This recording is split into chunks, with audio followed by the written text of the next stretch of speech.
सवाल उन्हीं विषयों को लेकर उठते हैं जिनको लेकर विवाद सबसे ज्यादा गहराता है। और मैं आपसे समझना चाहता हूं, चूंकि आप बेहतर बता पाएंगी, किसी को महामंडलेश्वर का पद या उपाधि कैसे दी जाती है? क्योंकि हमने ये भी देखा है कि मशहूर एक्ट्रेस ममता कुलकर्णी, वो भी महामंडलेश्वर बनी थी और उसके बाद उन्होंने महामंडलेश्वर का पद त्याग दिया और उन्होंने कहा कि मुझे साध्वी ममता कुलकर्णी कहा जाए। तो आप ममता कुलकर्णी को क्या मानती हैं? वो साध्वी हैं, एक्ट्रेस हैं, क्या है वो?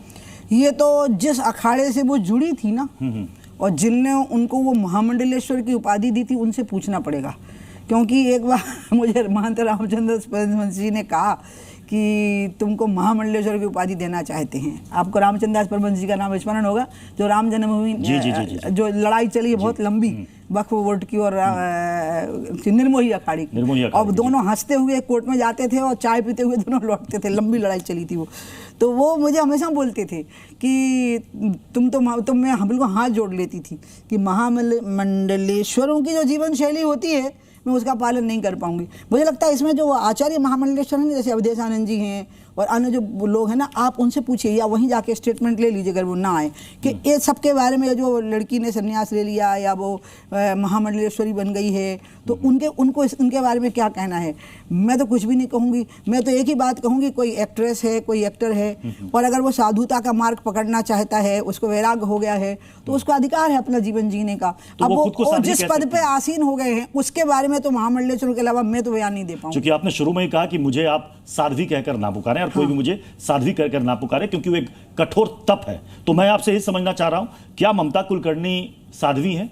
हर्षा रिशारी अभी मैं ममता कुलकर्णी जी के बारे में ये जानती हूँ कि वो बहुत अच्छी एक्ट्रेस कभी थी। उसके बाद क्या हुआ और कैसे वो साध्वी हो गई, तो जब मैं जानती नहीं हूँ तो हम पे कोई टिप्पणी करना तो उनके साथ अन्याय करना है, और मेरे से पूछना आपका मेरे प्रति अन्याय है। सच जो सवाल सामने आते हैं वो सवाल हम पूछते हैं। क्या आप सियासत में वापस जाएंगे या मानती हैं कि अभी हम सियासत में हैं? नंबर एक। और संन्यास वाली बात आपने कही, तो क्या आपने वाकई संन्यास ले लिया है? दूसरी चीज़ ये कि एक बहुत बड़ा जो मसला मुल्क में है मुसलमानों के ताल्लुक से हम देखते हैं, वो भी मैं आपसे जानना चाहता हूँ कि 25-30 करोड़ इस मुल्क का मुसलमान, उसे शक की निगाह से देखा जाता है। उसे कह दिया जाता है कि साहब ये पाकिस्तानी हैं या गद्दार हैं, या जिस तरीके से बीजेपी इल्ज़ाम लगाती है। क्या आपको लगता है कि वाकई देश का मुसलमान ऐसा है और उसे हर वक्त जो है शक की नज़रों से देखा जाना चाहिए? ये मैं जानना चाहता हूँ आपसे कि क्या सोचते हैं, कैसे इसका हल निकलेगा? इतनी बड़ी आबादी को कटघरे में बार बार भारती जी खड़ा कर दिया जाए। देखिए, इन्होंने जो सवाल किए हैं ना, वो बहुत महत्वपूर्ण है। आप मुझे बिल्कुल समय दीजिएगा और धैर्य दीजिएगा। Very important questions. लेकिन मैं पहले एक बात क्लियर कर दूं, मैं बिल्कुल वही हूँ जो मैं थी। मैं बिल्कुल नहीं बदली हूँ। आपको लग रहा है ऐसा कि मैं बदल गई हूँ। मैं हमेशा ही सच बोलती थी। मैं वही उमा भारती हूँ जो 6 बार खजुराहो से और भोपाल से और झांसी से सांसद रही है। मैं वही उमा भारती हूँ जो राम जन्मभूमि आंदोलन के लिए मरने के लिए जान देने के लिए तैयार थी। और मैं वही उमा भारती हूँ जो हमेशा से कहती रही हूँ कि देश का सबसे बड़ा नुकसान गोडसे ने किया है। ठीक है, और वो इसलिए किया है क्योंकि 2 महापुरुष इस धरती पर ऐसे पैदा हुए आज़ादी से पहले, जो इसका सोच रखते थे कि आज़ादी के बाद का भारत कैसा होना चाहिए। उसमें से डॉक्टर हेडगेवार जी ये सोच रखते थे कि आज़ाद भारत का सांस्कृतिक अधिष्ठान क्या होना चाहिए, और महात्मा गांधी सोच रखते थे कि आज़ाद भारत का आर्थिक अधिष्ठान क्या होना चाहिए, जिसको मोदी जी ने आत्मनिर्भरता शब्द का प्रयोग किया है। अब भारत का बंटवारा नहीं होगा, अब तो बटे हुए हिस्से भले ही भारत में आ जाए, अब अलग नहीं हो सकते। तो मस्जिदें भी होंगी, मंदिर भी होंगे, कुरान भी होगी, वेद और पुराण भी होंगे, प्रार्थनाएं भी होंगी और अजान भी होगी। तो इसका मेल बनाना होगा, और इसका मेल बनाने का जो प्लेटफॉर्म है, काश कि वो पॉलिटिकल प्लेटफॉर्म से अलग हो जाए और वो एक धार्मिक प्लेटफॉर्म पे आ जाए, और साधु संतों को उनके और इनके मिलकर तय करने दीजिए कि हमें क्या करना है। क्योंकि ये देश का जो हिंदू समाज है, बहुत सहिष्णु समाज है, वो बड़े आराम से आत्मसात कर लेगा सबको। उसका स्वभाव ही ऐसा है कि वो सबको साथ में लेकर के चलेगा, उसको कहीं कोई दिक्कत नहीं। इसलिए जो चीज़ें एक कर सकती हैं उस पर आ जाइए। कानून एक कर सकता है, यूनिफॉर्म सिविल कोड पे आ जाइए, कानून हमको एक कर देगा, क्योंकि हम सब एक कानून की मर्यादा में बंध जाएंगे, एक दूसरे का सम्मान करेंगे। थोड़ा आपने देखा होगा इस्लाम में ही, जो मोदी जी ने 1-2 बार हिंट भी किया, सूफी संप्रदाय भी है, वो भी खुदा की इबादत करते रहे हैं, वो भी कुरान पढ़ते रहे हैं, लेकिन उन्होंने एक प्यार की नज़र से देखा, खौफ की नज़र से भगवान को नहीं देखा, प्यार की नज़र से भगवान को देखा।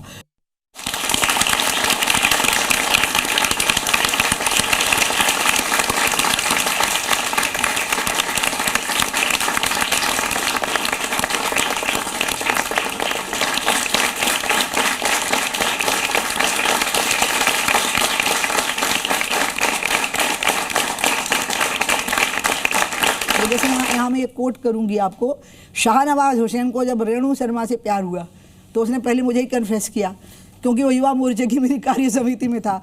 तो बोला दीदी मैं क्या करूं? तो मैंने कहा तुम देख लो तुम दोनों टिकोगे कि नहीं। तो उसने कहा हाँ।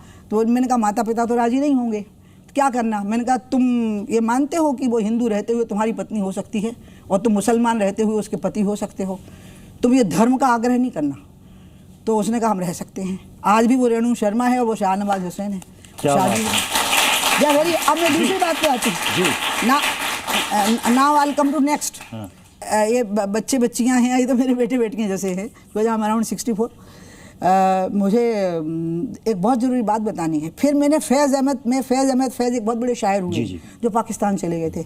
मैं उनकी बहुत ही क्या बोलते हैं प्रशंसक थी। प्रशंसक के लिए एक और शब्द होता है, फैन। हाँ फैन, या अभी भूल गया, मुरीद। तो मैं उनकी मुरीद थी बहुत ज़्यादा, ठीक है। तो मैंने उनकी जीवनी निकाली फैज़ अहमद की। I really wanted to know about him, क्योंकि उन्हें गरीबी पे, भूखमरी पे, बदहाली पे बहुत अच्छी शायरी की है। और पाकिस्तान में उनको जेल में जाना पड़ा था, आपको पता हो तो जब उनकी पर्सनल लाइफ पढ़ी, बस उसके बाद मेरा उनसे डिसएंचांटमेंट हुआ। उन्हें शादी करी एक अंग्रेज़ महिला से और उसको इस्लाम में कन्वर्ट करा दिया। तो मुझे लगा इतना बड़ा सोच रखने वाला इतना छोटा दिमाग रखता था। क्या वो अपनी स्त्री को एक क्रिश्चियन अंग्रेज की हैसियत से एक्सेप्ट नहीं कर सके? नहीं। तो जो मुस्लिम समाज के अग्रणी हैं उनको रिफॉर्मेटिव खुद होना पड़ेगा पहले। जो आदर्श बन रहे हैं उनको रिफॉर्मेटिव होना पड़ेगा। और जब वो रिफॉर्म्स को वेलकम करेंगे, जो कि हिंदू समाज ने वेलकम किया है, हमेशा परंपराओं कुरीतियों के खिलाफ बोलने वाले लोगों की गर्दनें नहीं काटी हैं, बल्कि उनकी बात को सुना है और अगर उनकी बात सही लगी है तो उसको स्वीकार किया है और कहा है कि हम हार मानते हैं। इसी प्रकार के रिफॉर्म से जब गुजर जाएंगे तो मुझे लगता है कि इस्लाम समाज भी बहुत नहीं तो फंडामेंटलिज्म तो खुद ही खत्म कर लेता है, सुसाइड कर लेता है। फंडामेंटलिज्म जो है ना वो सुसाइड कर जाता है। कट्टरपंथ जो है वो आत्मघाती प्रकृति का होता है, वो स्वयं नष्ट हो जाता है। और अगर नष्ट होने से बचना है तो you have to continue with the element which will continue. इसलिए इसका नाम सनातन धर्म पड़ा है। इस continues with all this kind of things, कपड़े पहनना, नहीं पहनना, कम पहनना, ज्यादा पहनना, it goes beyond that also.